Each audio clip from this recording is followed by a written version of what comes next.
ఓం నమో నారాయణ.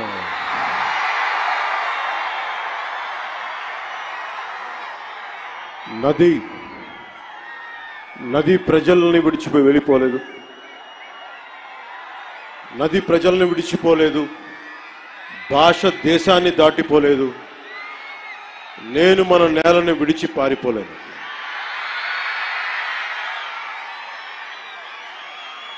చాలా కీలకమైన సభ ఇది.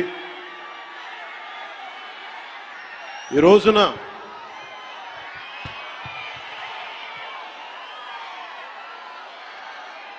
ఈ స్పీచ్లో, ఈ వారాహి సభలో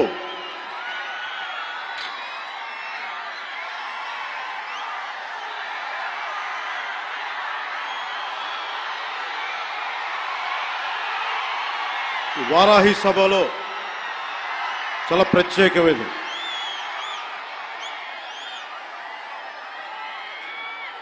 వంద రోజులు దాటింది.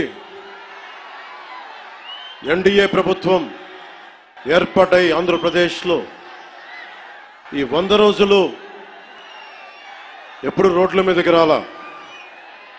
బయటికి ఎంతసేపు అభివృద్ధి, సంక్షేమం, ప్రజలకు ఎలా మేలు చేయాలి, ఏమేం ప్రామిస్ చేశాం, వాటిని ఎలా నిలబెట్టుకోవాలి,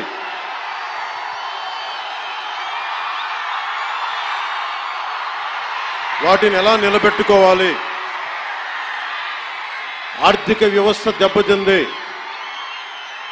దాన్ని ఎలా నిలబెట్టాలి. గౌరవ ముఖ్యమంత్రి శ్రీ చంద్రబాబు నాయుడు గారు కానీ, కేబినెట్ కానీ, ఎన్డీఏ ఎమ్మెల్యేలు కానీ, జనసేన కానీ అందరం ఒకటే ఆలోచిస్తా ఉన్నాం. రాష్ట్ర అభివృద్ధి ఎలా ముందుకు తీసుకెళ్ళాలి అని. గెలిచిన రోజున ఏం చెప్పాం? 164 సభ్యులు ఎమ్మెల్యేలుగా గెలిచి, 21 మంది ఎంపీలుగా గెలిచి, ఆంధ్రప్రదేశ్ బలం, ఆంధ్రప్రదేశ్ విజయం,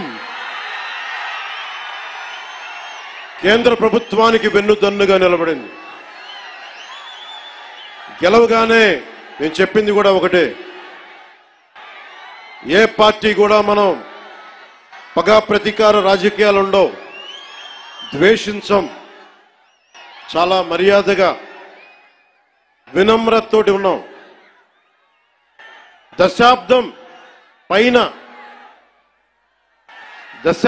పైన నన్ను వ్యక్తిగతంగా తిట్టారు, కించపరిచారు, అవమానం చేశారు.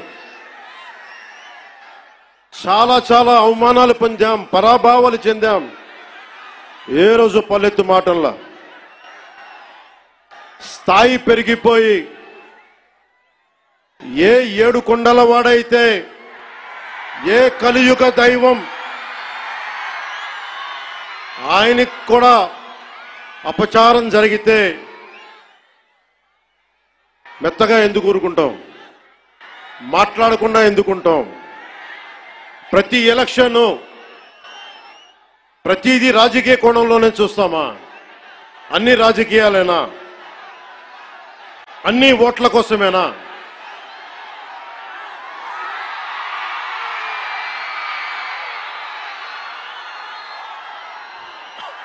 నా జీవితంలో ఇలాంటి రోజు రాకూడదని ప్రార్థన చేశాను.